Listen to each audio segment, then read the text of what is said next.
Hello friends, this is our third lecture regarding unit number 1st, that is meristematic tissue.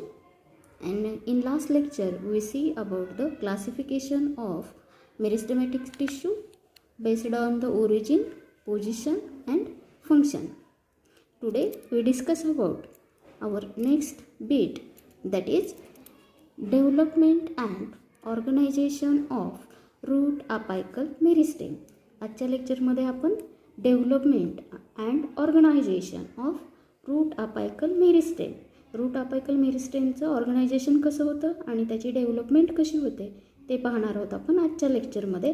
यालाच आपण RAM असंही म्हणतो, root apical meristem. In this the apical meristem of primary root start differentiation in the embryonic radicle. काय म्हणताय तर पहा, the apical meristem of primary root. Apical meristem जर असेल प्रायमरी रूटचा तर there is a start in differentiation. तिथं differentiation start केलं जाईल, पण केव्हापासून? इन द एम्ब्रियोनिक रॅडिकल, म्हणजे ज्या वेळेला एम्ब्रियोची डेव्हलपमेंट होत असेल त्या एम्ब्रियोनिक रॅडिकलपासूनच किंवा त्या पोझिशनपासूनच तिथं डिफरन्शिएशन व्हायला सुरुवात होईल. The apical meristem of primary root are densely cytoplasmic with large nuclei. तर या अपायकल मेरिस्टेमचं स्ट्रक्चर कसं असेल, तर या मेरिस्टेममध्ये प्रायमरी रूट जे असतील त्याच्यामध्ये presence of large amount of the cytoplasm along with the large nuclei. Nuclei जे असतील त्या मोठ्या असतील आणि जास्त प्रमाणावर असेल आणि सायटोप्लाझमचं पण प्रमाण जास्त असेल. थर्ड पॉईंट पाहूयात आपण. They are undifferentiated and undergo the active division.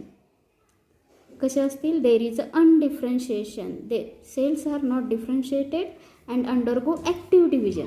का तर आपण पाहतोयच की आपलं ऑर्गनायझेशन कसं होणार आहे रूट अपायकल मेरिस्टेमचं, म्हणून त्या सेल्समध्ये कॅपॅसिटी असेल ॲक्टिव्ह डिव्हिजनची. They are undifferentiated and undergo active division. येते the tissue of mature root are derived from the initials. Tissue कशा तयार होतील रूटच्या? तर सुरुवातीच्या ज्या काही सेल्स तयार होतील त्याला म्हणूयात आपण इनिशियल्स, आणि ह्या इनिशियल्स सेलपासूनच रूट तयार होईल. The tissue of mature root are derived from the group of initial cells. The root apex is enclosed partly within a fully differentiated matured structure known as root cap. Root apex. If suppose this is the structure of the root, and this structure of the root, this tip, it is enclosed another differentiated covering. Matured differentiated covering, it is called as root cap.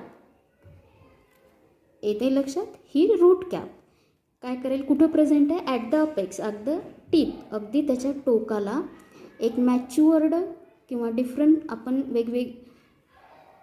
Matured टिश्यूचा patch असेल की जो cover करेल त्या route टिपला, आणि जो root टिपला cover करेल that is called as root cap. येथे कुठं प्रेझेंट आहे? ॲट द अपेक्स किंवा at the tip.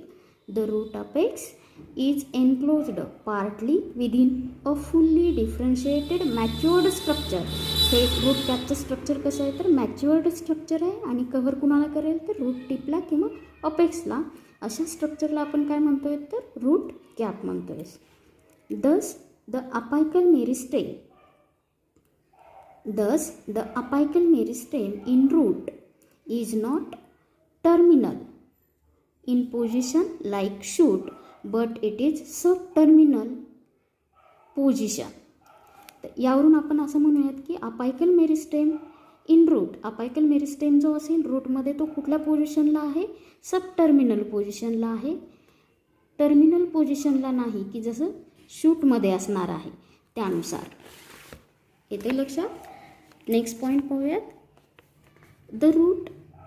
The root apical meristem produces cells. Root apical meristem produces cells not only towards the axis like shoot apex but also away from it to initiate the root cap. Root cap initiate करण्यासाठी किंवा route cap तयार होण्यासाठी अशा cells असतील की ज्या टीपला present नसतील पण away from the tip present असतील. On the basis of the cellular configuration the root apical meristem has been divided into number of type. म्हणजे कुठल्या प्लांटमध्ये आपण प्लांटचं क्लासिफिकेशन जर पाहिलं तर आपण 4 ग्रुपमध्ये प्लांटचं क्लासिफिकेशन करूयात. असं म्हणूयात की जिम्नोस्पर्म, अँजिओस्पर्म, ब्रायोफाईट, टेरिडोफाईट या सगळ्यामध्ये जर विचार केला तर या अपायकल मेरिस्टेमचं सेल्युलर कॉन्फिगरेशन वेगवेगळं आहे. On the basis of that we see some types in following structure. In figure first, in this figure all the root apex including the root cap is formed from a single apical cell in vascular cryptogram. In figure number first, this is the root cap.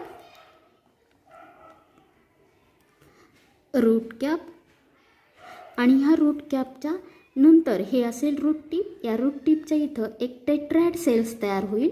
ही असेल कुठली तर this cell it is called as apical cells, apical initial cells किंवा apical cells असं म्हणूयात. आणि ही cell काय तयार करेल तर this cell only it forms the root cap. काय म्हणते पहा या फिगरनुसार. In figure number first, all the tissue of root apex including root cap formed. Root cap कशी तयार व्हायला लागली तर या सेल्सपासून अपायकल इनिशियल्सपासून तयार व्हायला लागले. Single apical cells as in vascular cryptogams. What is mean by cryptogams? Cryptogams non flowering form plant. Non flowering plant is called as cryptogams, अपुष्प वनस्पती. येते लक्षात? म्हणजे ही जर रूटचं स्ट्रक्चर असेल, ही रूट कॅप असेल. ही रूट कॅप कशी तयार झाली तर एक टेट्रॅड सेल्स तयार होईल, त्याला आपण अपायकल सेल म्हणूयात. आणि ही अपायकल सेल रूट कॅप तयार करेल. कुणामध्ये तर व्हॅस्क्युलर क्रिप्टोगॅम्समध्ये. हे झालं फिगर नंबर फर्स्टमध्ये. आता फिगर नंबर सेकंडमध्ये काय म्हणते बघा. There are 2 groups of the apical initials are present. One gives rise to vascular cylinder and other gives rise to cortex epidermis and root cap and this is common in gymnosperm. ही पहिली diagram पहा. पहिल्या डायग्राममध्ये एकच cells तयार करायला लागले आणि हे कुठं असेल तर व्हॅस्क्युलर क्रिप्टोगॅममध्ये. इन दिस सेकंड डायग्राम काय म्हणते सेकंड डायग्राममध्ये की 2 अपायकल इनिशियल सेल्स तयार होतील आणि ह्या 2 अपायकल इनिशियल्स ते सेलपैकी पहिल्या ज्या आहेत एक सेल काय घेऊन तयार करेल तर एक सेल व्हॅस्क्युलर सिलेंडर तयार करेल आणि दुसरी सेल काय तयार करेल तर कॉर्टेक्स एपिडर्मिस तयार करेल. आणि हे असं कुठल्या प्लांटमध्ये पाहायला मिळतील तर जे जिम्नोस्पर्मिक प्लांट आहे त्याच्यामध्ये आपल्याला पाहायला मिळेल. Gymnosperm it is the group of the plant in which ovules are naked ovules are present. येते लक्षात? म्हणजे पहिल्या डायग्राममध्ये एकच सेल्स असेल, ती सेल रूट कॅप तयार करेल. कुणामध्ये तर व्हॅस्क्युलर क्रिप्टोगॅम्समध्ये. दुसऱ्या डायग्राममध्ये दोन अपायकल इनिशियल्स असतील, त्याच्यापैकी काही अपायकल सेल्स काय तयार करतील तर व्हॅस्क्युलर सिलेंडर तयार करतील आणि उरलेल्या अपायकल इनिशियल्स जी दुसरी ओळ असेल ती काय तयार करेल तर इपिडर्मिस आणि रूट कॅप तयार करेल. कुणामध्ये कॉमन असेल तर it is common in gymnosperm. आता थर्ड बघूयात. थर्ड आणि फोर्थ डायग्राम आपण 4 प्रकार सांगितले होते, त्याच्यापैकी आपण तिसरा पाहतोय. इन फिगर नंबर थर्ड किंवा in figure number C there are group of initials occur at the root apex and gives rise to vascular cylinder, cortex, root cap in angiospermic plant and it is common in dicot plant. कुठं common आहे तर डायकॉटमध्ये. तिसऱ्या डायग्राममध्ये 3 प्रकारचे group तयार होतील apical इनिशियल्सचे आणि ह्या तिन्ही प्रकारचे अपायकल इनिशियल्स काय काय तयार करेल तर कुणी रूट अपेक्स तयार करेल, कुणी व्हॅस्क्युलर सिलेंडर तयार करेल, काही रूट कॅप तयार करतील. आणि हे कुठं पाहायला मिळेल तर it is found in angiospermic plant. The seeds, angiosperm कुणाला म्हणतो आहे तर की ज्याच्या सीड्स ओव्हरीमध्ये एन्क्लोज असतील, ओव्हरी वॉलमध्ये एन्क्लोज असतील त्या प्रकारच्या प्लांटला आपण अँजिओस्पर्मिक प्लांट म्हणतो आहेत. आणि it is common in dicot. Dicot द्विदल वनस्पतीमध्ये पाहायला मिळेल. पहा, ही रूट, ह्या डायग्राममध्ये ही रूट कॅप असेल आणि याच्यामध्ये ह्या अपायकल इनिशियल्स. काही सेल काय तयार करतायत सांगितलं, व्हॅस्क्युलर सिलेंडर तयार करतील, काही रूट कॅप तयार करतील, काही कॉर्टेक्स तयार करेल येते. पण हे कुठं कॉमन आहे, it is common in dicot plant. आता बघूयात फिगर नंबर 4 और फिगर नंबर डी. या डायग्राममध्ये काय सांगितलं आहे तर there are group of initials are present. खूप सगळे असतील initial cell which gives rise to epidermis, cortex, root cap and root cap has independent origin.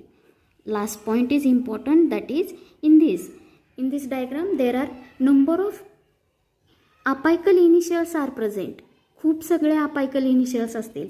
मग ह्या काही यामधल्या काही सेल्स, अपायकल इनिशियल्समधल्याच काही सेल काय करतील, काही व्हॅस्क्युलर सिलेंडर तयार करतील, काही रूट कॅप तयार करतील, काही इपिडर्मिस तयार करतील. पण ज्या वेळेला रूट कॅपचं ओरिजिन असेल, ही रूट कॅपची जी काही ओरिजिन जी आहे ती रूट कॅपची ओरिजिन जी आहे ती कशी असेल, इंडिपेंडंट, म्हणजे कोणावरच अवलंबून असणार नाही. ह्या डायग्राम 4मध्ये येते लक्षात. And this type it is very common in monocot. This 4 or D it is most common in monocot. मोनोकॉटमध्ये जास्त प्रमाणात पाहायला मिळेल. म्हणजे पहा, आपण काय पाहिलं होतं तर आपण पाहत होतो की organization of root apical meristem, त्याच्यामध्ये सांगितलं की on the basis of the cellular configuration the root apical meristem has been divide. आपण पाहिलं की रूट अपायकल मेरिस्टेम कोणकोणत्या पद्धतीनं तयार होते. त्याच्यामध्ये सांगितलं की आपण जर चार प्रकारानुसार जर म्हटलं तर काही प्लांटमध्ये फक्त एक अपायकल सेल तयार होईल, ती असेल टेट्रॅड फॉर्ममध्ये आणि ती आपल्याला काय देईल, रूट कॅप. दुसऱ्या टाईपमध्ये सांगितलं की 2 रोज तयार होतील अपायकल इनिशियल सेलच्या आणि त्याच्यामध्ये वरच्या किंवा एक रो असेल अपायकल इनिशियल्सची, ती काय देईल तर व्हॅस्क्युलर सिलेंडर तयार करेल आणि दुसरी सेल ओळ काय तयार करेल तर इपिडर्मिस आणि कॉर्टेक्स तयार करेल. तिसऱ्या प्रकारामध्ये काय सांगितलं की परत इथं 3 रोज असतील अपायकल इनिशियल्सच्या आणि ह्या 3 रोजपैकी काही व्हॅस्क्युलर सिलेंडर तयार करतील, काही कॉर्टेक्स तयार करेल, काही इपिडर्मिस आणि उरलेल्या रूट कॅप तयार करतील. आणि चौथ्यामध्ये काय सांगितले, परत there is 3 groups of the apical initials. In that some cells forms the epidermis, some form vascular cylinder and some form root cap, and the formation of this root cap it is independent in origin. येते लक्षात. हे झालं organization of this root apical meristem or it is also called as ram. And this root ram or the root apical meristem, it has the several theory, and this theory we can see in our next lecture. Thank you.